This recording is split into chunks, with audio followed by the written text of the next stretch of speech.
Hello, my name is Miranda H.P. And I'm Connor Calloway. And we are the Bountiful Bards. Please join us in our first ever recorded D&D campaign, The Fountains of Cathaidra.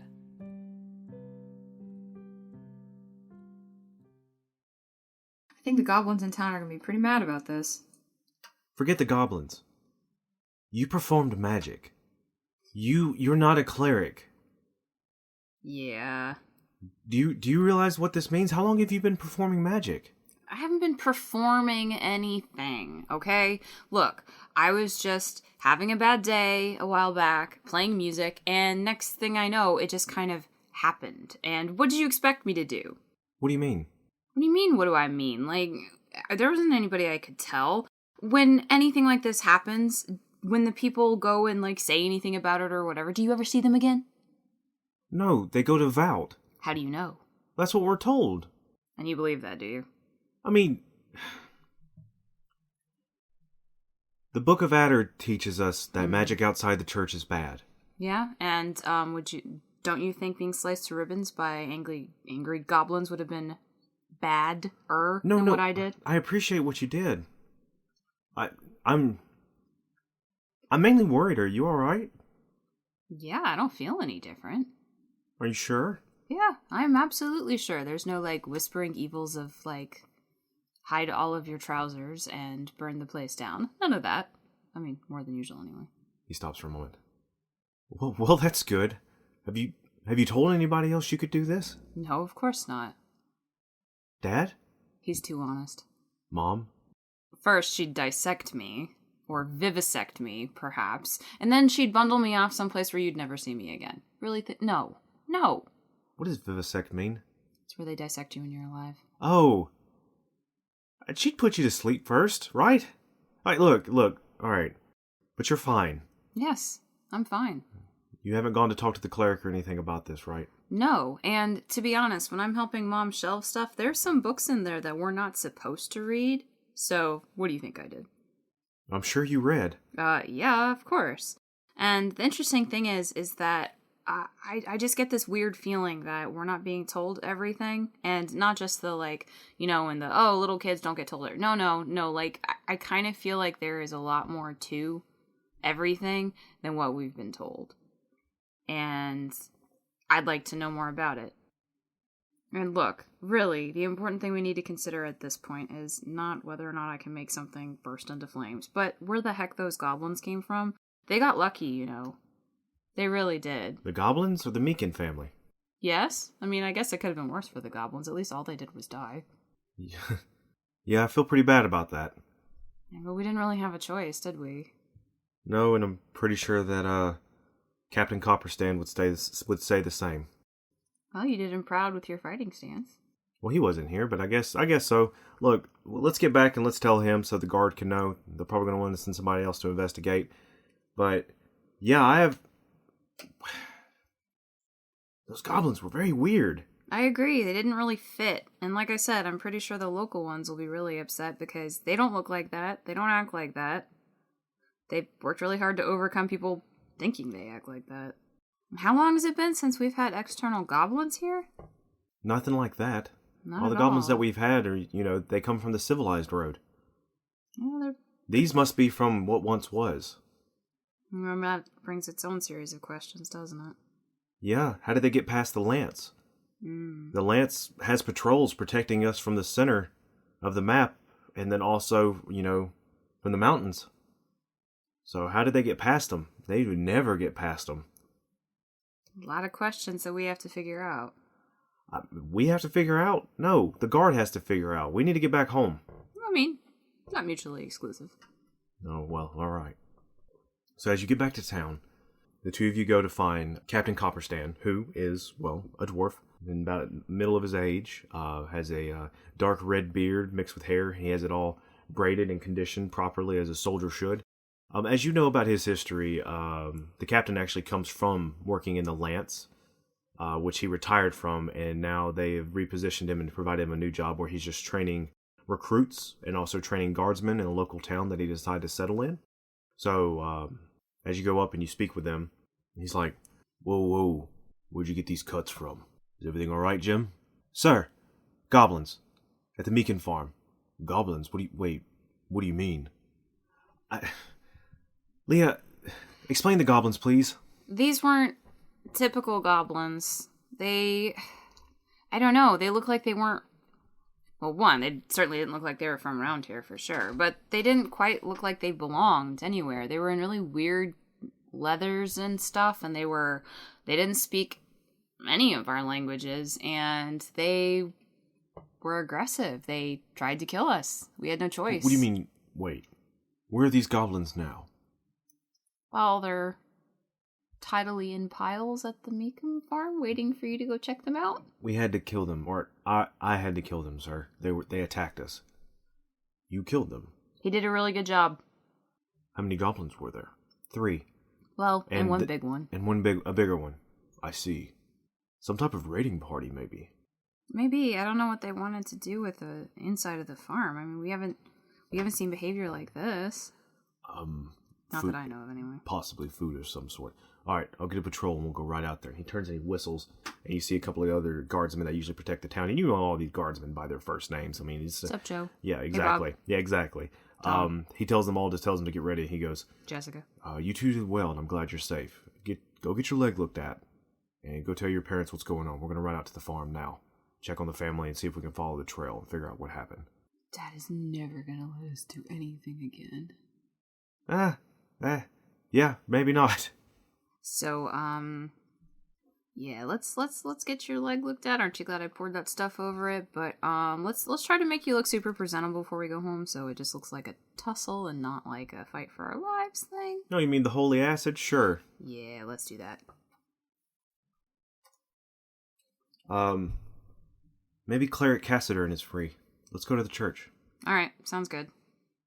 Don't worry. I'm not going to say anything. I don't want them to take you away. I appreciate that. Because I know where you sleep. I know where you sleep too. Don't threaten me. Yeah, but I can burn you. Oh, I can stab you. Sizzle, sizzle. Clean clash. As you make your way to the church, it is the nicest building in town.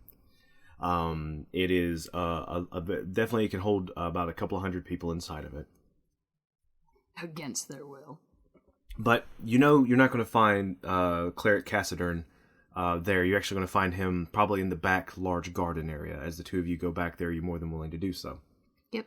Listen for bees. That's how you know where he is. Right. As you go around to the back, you actually also find him in the cemetery. A nice, well-kept area. He's an old halfling. Bald head, except for he's got the long white patches that are around. No beard or anything like that. He wears a pair of spectacles. He's very plump.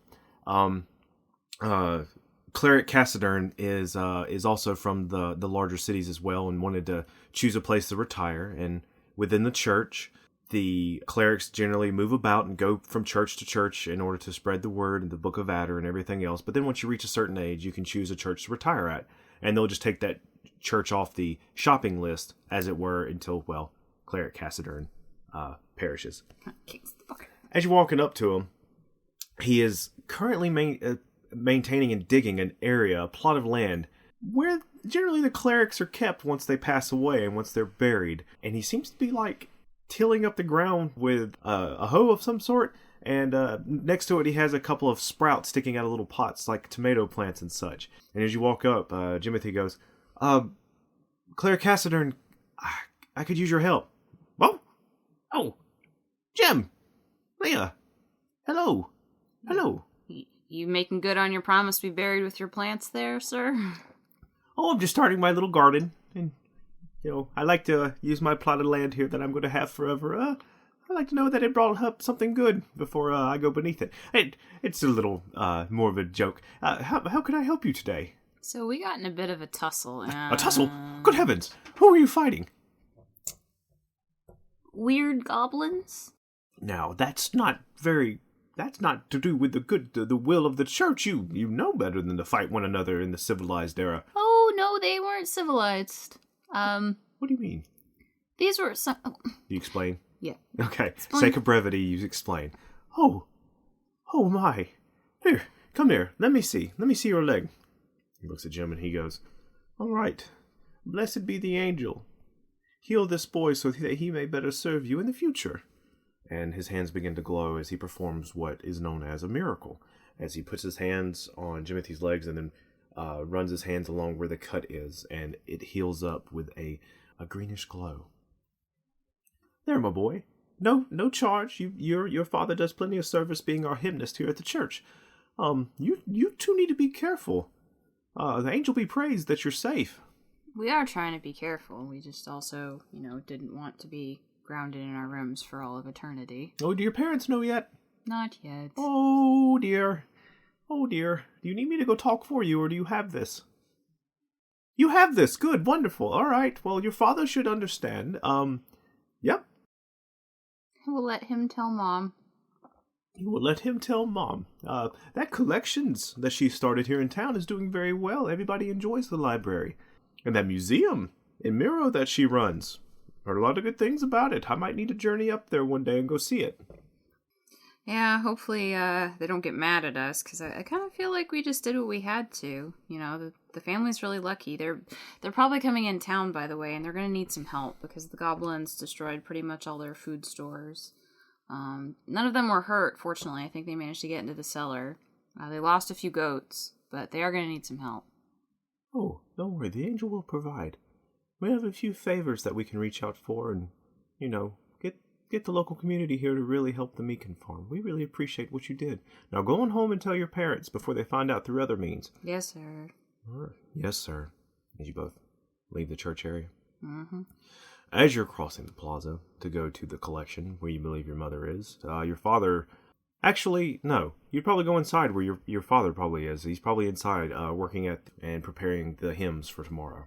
As you go inside, you hear his music instantly. You don't hear it from the outside because he's not playing loudly, nor is he playing in the area of the building where it amplifies the noise that he makes, or the sound that he makes, excuse me. But you instantly know it's your father as soon as you step in. The melody he's creating is completely off the cuff. It's of no hymn that you have ever heard before. It is simply your father sitting and playing and listening and enjoying his work. He looks up as the door opens, finishes the branch of the music that he's playing, and he goes, "Oh, hey guys, Hey, how was the Dad. Meekins?" Long story. And Don't be mad. After the long story, and you're all right. Yes. And the we're Meekins fine. are all right. Yes, luckily. And their fine. dog? Yep. Don't worry, Patches made it. Oh, good. I was worried too. I didn't want to say it though, because that's kind of like, yeah. Anyway, he's fine. I'm not asking about Miss Nancy. I know she's probably still alive. Oh yeah, apparently Miss Nancy took one out on her own. Oh. I'm not surprised. And y'all took one. And you took one out, Jim. Yeah, Dad. I did. Oh, I'm very proud. I mean, I don't want harm to come to anybody. I'm sorry you had to go through that. But you're both okay. Yes, Dad. It was kind of an us or them sort of moment. And hey, to be fair, I did ask first. And then they just kind of, started swinging. Well, I'm glad. There's a lot of mixed feelings about this, but I'm glad you're safe above everything else. You always told us to stand our ground. I did. And do what was right. I have. I feel like protecting them was the right thing to do. It is. You're right. Is Mom gonna kill us? No. I'll go explain it to her. She's gonna be fine. Wait here. You guys go head home, get washed up, get your pants checked out, get them fixed if you can, get them sewed up, and I'm also gonna go see the Swingville family and let them know to make sure that they understand and no harm's gonna come to them for somebody else of their kind being attacked. We don't want any of that to happen. Oh yeah, they definitely weren't like the typical goblins. I mean, I'm pretty sure that they'd be just as quick to be mad about it as we were, so. Right. Did y'all see Cleric Cathaidra? Yes, he's the one who took care of Jimmy's scrapes here. Oh, wonderful. Oh, that's such a service that he performed a miracle on you. Good. All right. I'll see y'all later then. All right, bye, Dad. Love you. Love you too. Come on, Jimothy. Yeah. Bye. Where are we going? Home? Gotta take care of your pants. All right. So you two head home. If you don't tell anybody, I got another trick I can show you. Magic? You gonna perform magic on my pants? It's super cool, man. What? It's super cool. Show me. Well, get home. All right. Don't know what's straight wrong with you. Yeah, these pants are expensive. Yeah, well, I'll take care of it.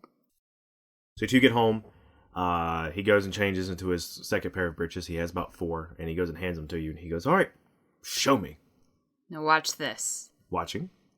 And I run my hand over it. Mm-hmm. And I cast Mending. Mending.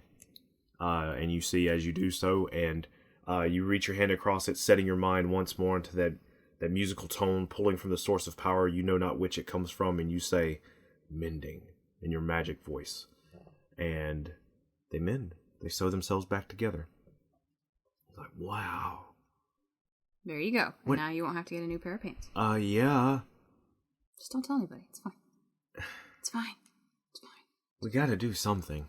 Yeah, we do. But, you know, I kind of feel like there's a lot of stuff, like I said before, I think there's a lot of stuff going on that we don't know about. And I'm gonna try to work on it, you know? I'm gonna try to ask the right questions carefully. And I'm gonna try to dig in that library a little bit more. All right. Go back in the place where I'm not supposed to go. Because you know what? There's some questions that need answering. And I think that, you know, on one hand, I think this whole goblin thing has kind of done us a favor. Because I think that people are going to be distracted by it. And I might have a chance to go back there when everybody's out freaking out about the goblins. All right. But I'm pretty beat after all that. And I'm sure you're hungry. I am very hungry. You're always hungry. So let's get something to eat. And then we'll figure it out. We'll figure it out. All right.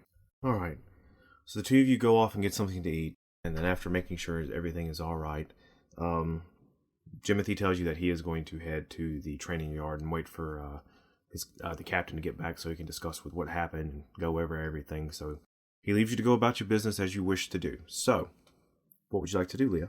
I am going to examine that cool wooden thingy. All right.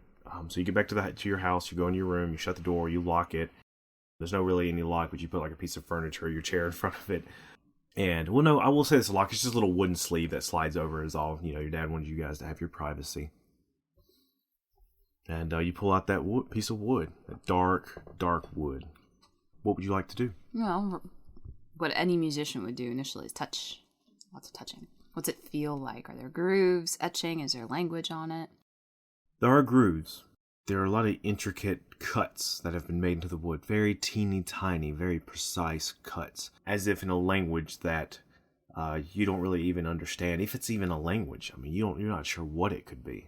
Well, I'm going to keep examining it, holding it up to the light and stuff. And then that weird magic that I don't quite control yet is going to go off in my head. Because what I'm thinking is, I want to understand this language.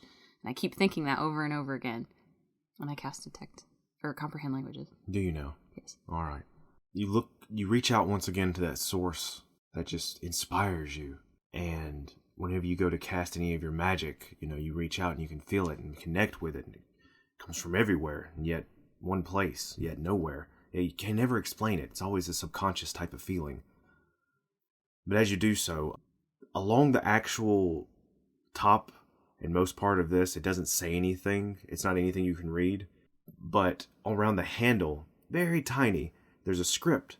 And as you go and you turn around the script, you can see it has instructions on it. And it said, "Who shall ever needeth the thing may find it. Simply think and flick," is what it translates to, essentially, is what you can see. As you're reading it, it's like you just see all of these letters lift from the handle and begin to reform themselves into something that you can just understand. And maybe even somebody looking on could see the dancing lights as well, but you're by yourself. So this is a wand, which you've ascertained is something that can help you locate an object. Excellent. So, if you wanted to test it out, all you had to do was think about an object that you know about close to you. Activate the wand, which you just kind of put a little bit of whatever inspires you into it. And, well, what do you do, Leah? I'm looking for answers, and I guess that's the only thing that Leah has fixed in her mind is she wants to know the truth. So she's looking for a book that can tell her the truth. Because she's seen a lot of things that say one thing and get interpreted another way. No, that's certainly not what it says. All right, so you just go ahead and give it a flick to try and find a book that has answers. Mm-hmm. As you do so, the wand vibrates a little, but nothing else happens. Roll me an Arcana check. 15. You ascertain that the idea of the object needs to be a little more simpler. If you want to look for a particular book that you know of, it can help you find that possibly. Do I know of one? Do you know of one? Well, because I know there's those forbidden stacks that I'm trying to get in. There is, but there's also...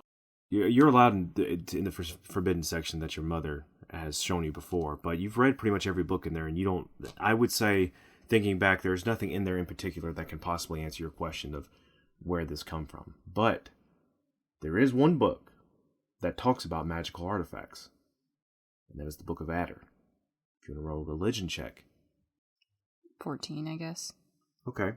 Within the Book of Adder, which is the book of the church, is the book of the angel, it says that magical artifacts are a bygone creation of the past world, the one that destroyed itself. You know, the church goes on and on about the dangers of magic and how it led to basically the destruction of the world. And thankfully that the people left over after all that occurred, through the grace of the angel and the grace of God, was able to restart anew, building the civilized world.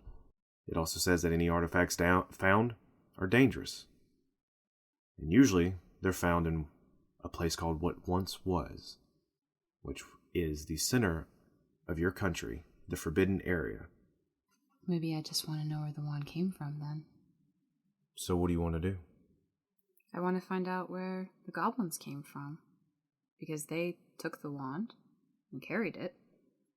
So if I trace that back, I might find where they found the wand, even if it's not where it originally came from. Okay. Are you wanting to do this now, or what do you want to do? No, I think I'll do it after they're done spelunking around there and coming up with their predetermined course of action that they're going to take, which will mainly to be to soothe over that this was just a weird outlying situation. I doubt they're really going to explore past it very much. But either way, they're going to be out, rummaging about, making a mess of things in their armor and scaring the goats. But not Nancy. Oh, Nancy is unruffled. Unruffled. I think they're all actually quite afraid of her, to be honest.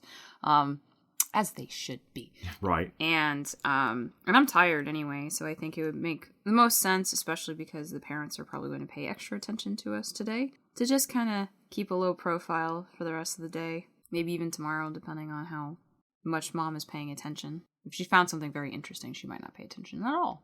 Oh, well, we'll see. She doesn't mean to. She just gets focused. That's all right. Something that maybe every now and then Leah is cursed by. Oh, 100%. Thousands of %. Yeah. All right. You want to rest the rest of the night and start again in the morning? Yeah, I'm going to do the little thing where you kind of, prep a little bit more, because, Leah was like, well, that kind of sucked last time, because I had a needle, and that wasn't much good. So, next time, just in case anything wacky, I'm going to make myself a little, going about kit. Okay, well, let's say this. So, after you've done and you've stowed away the magic wand that you found, mm-hmm. Your parents both came home. Your mother was actually very worried and was glad to check on you and make sure that you were okay. She came home earlier than she usually did. After which, you all had a nice family dinner, like you usually do. Washed up, ready, prepared yourself for the next day. So you may take a long rest. Excellent. Okay. Sorry, I probably Henry. shouldn't do that. Henry the rooster. He's not even your rooster. He just comes to your house and crows every morning. Damn it, Henry. You get up the next morning, coming down for breakfast. Jim is already there. He's eating, as usual. Nice pot of porridge, I would say. Something warm, easy. Don't worry, there's fruit you could put in it. Thank God. And your mother has already gone for the morning to the library, the collections, as it's called. And your dad's sitting there, and he's like, hey, good morning. Are you feeling all right? Yep, right as rain, Dad. How are you? I'm good. I was thinking about I was probably going to journey out maybe and go see the Meekins today and check up on them, or I don't know if I'll be able to or not. It's a busy day. Well, I can go check on him. Are you sure? Yeah, I gotta go take a look at Nancy and make sure she's doing all right, because, she might have goblins stuck in her hooves. You hear Spoon hit a bowl. And Jimothy's looking over at you with a little bit of porridge off of his chin like, yeah, I'm going to go too. Huh? You both turn and look at Jimothy. Yeah, I don't need to go see the captain today. He said I could take the day off. And you all know the captain did not tell him to take the day off. The captain always tells him, hey, come back another time. You know, we're trying to be, do our thing here. But Jimothy goes, yeah, might as well. You don't have to, Jimothy. I'm just... No, I feel like I have to. I really do. Your dad is like, all right. Right, we'll pack you a nice lunch. I'll see you in a little while, okay? All right, as you can see, Dad, I'll be well protected. Yeah, she'll be well protected. He goes, okay. Love you guys, bye. Bye, Dad. He leaves. Jimothy goes, we're going to the farm? Yep. Why are we going to the farm? I want to see what actually happened, don't you? What happened is a bunch of goblins attacked the Meekin family. Right, and where'd they come from? What? They a campsite that they found, apparently. Don't you want to go take a look for yourself? I mean, they probably just got past the patrols. I mean, Captain apparently corrected me saying it does happen sometimes, especially with such a small group and so small creatures. Excuse me, people. That sounds convenient. Fine. You don't have to come, you know. Oh, no, I'm coming. Let me go get my sword and shield. Lord knows I'll need it. And he goes and runs upstairs to get his sword and shield. Jimothy comes downstairs and he's like, here, this is light armor. Oh, boy. Well, I don't want you cut up, so put this on. Last I checked, you were the one that was cut up, not me. And it's just a leather shirt basically, just to protect you. Just wear your coat over it. It's supposed to be cloudy today. That's fine. That's fine. All right, bread and cheese. Always. Nah, I'm gonna get the bread and cheese then. I get me some more extra cheese and extra bread and water skins, and yeah. So you both make your preparations for taking a little journey, and you make your way to the Meekin farm. Does she bring any of her instruments with her? If she wants. Which instrument would you bring? Like a lute, maybe. You have your own lute? Sure. Yeah, your dad bought you a lute. It's not his lute. No. His lute is like... super fancy. Yeah. If something were ever happened to his lute, your family would never be able to repurchase a new one. Oh, yeah, for sure. He won it in a lute off in Miro. Against this weird guy who's red with horns. It was weird. Yes. No, that's not canon. No. Anyways, he got you a lute though. That you can definitely take with you if you like. Yeah. Well, I mean they're useful. And I think better when I play. So. All right. So you make your way to the Meekin farm. It's about another, what did I say, 15 or 30 minute jaunt? 30 minutes. 30 minute jaunt. You two take out to the Meekin farm. On your way there, Jimothy is like, so what are we gonna do? Just follow the trail? Yeah. I found something interesting yesterday, so I'm just gonna kind of see if it can, help us out. All right, that's fine. Not a problem. All right, so you finally make yourself there. You make your way down the path where you found Miss Nancy, and that is actually, you can see there's a bunch of more footfalls, more hoof falls. It's definitely the guard, and you're able to actually follow that to what is believed to be a little campsite, where there was some built-up sticks. There's some leftover remains of some small critters that apparently these goblins caught, and little bed areas as well that they probably dug down in and, slept. Okay. And Jimothy goes, all right, we're here. This is where they came from. Probably came from the south. Well, how do we know? I don't know. How do we know? So I will take out the wand when Jimothy is off rooting in something. Hey, look. This is rabbit pellets. Sorry. It's alright, keep looking, you're doing great. I'm looking for more of them dagger thingies like I found. What do you mean, like the rusted daggers? Mm-hmm. Okay. That I found. That All right. The goblins were carrying. So you go with your wand, you swish, you flick, and the chops again. No. And this time, from the wand, you hear a little ping. About several hundred yards away, you see a little blip that appears in your mind, a little green blip. And it's to the west. I think I see something shiny this way. I'm going to shove it inside my shirt. What? Shiny where? This way. Okay. Are you sure? Yep. All right. Track. Where track, did you track. see? Did you find any like footprints or anything? Yeah, there's like a little, what do they call it? The trail that something leaves that your big-footed friends left, like, all over A the trail, place. a path, Yeah. a scurrying, Whatever. a jaunt, Yeah, sure, why not? a highway. Life is one. I guess so. Well, let's try not to ride it all night long. Stop. Yeah, so after trekking through the brush and everything, you actually find another one of those little daggers that are just laying there in the ground. And roll a survival check for me with advantage. 10. 10? Well, 10's the DC, and you actually can see a path going from here. Seems to be continuing to go west. Well, it looks like it was west, not south. That's odd. It just takes you back to the road. That is odd. All right, after you. I mean, might as well, right? Sure. You have anything else planned for today? You didn't have to come, you know. No, I wanted to make sure I came with you, so you didn't vanish in the woods, like all the stories that grandmother used to tell us before she passed away. Pretty sure she made most of those up. Sure. When was the last time you read a book? I say, continuing to follow the trail. How to take care of your sword. Yeah. Uh-huh. Is that what they call it these days? I need you to make a dexterity saving throw. Okay. What is that? 16 plus 3. Plus 3, 19. Mm-hmm. You stop right before you step off into a big hole that goes straight down. Look, there's a hole. Where? He almost falls into it, and you grab him and stop him before he goes in. Right there. Right, it was just covered up by a bunch of tall grass, but yeah, there it is. Maybe this is where they came from? Maybe. What is it? It's a hole. A hole that straight? Drops something off. It's a deep hole, as he drops a pebble into it. I didn't even hear it. You got one of your torch thingies? No. Yes. Cool. I can make one. Do that. All right. Let's drop it in. He has a flint and steel, though, that he uses to take a bundle of sticks, wraps them together with some high grass and piece of cloth he has. Didn't lighters exist before matches? Blow it on. I don't know. Anyways, with flint and steel, he's able to get a small little fire started that he blows onto. That apparently he learned while he was at fighter camp, and he drops it into the hole as it falls down. I would say about 30 feet or so before it just stops. So it lands on the bottom? Yes. Okay. Well, good thing that I've got this here trusty rope. Oh, you brought rope? You never know when you'll need it.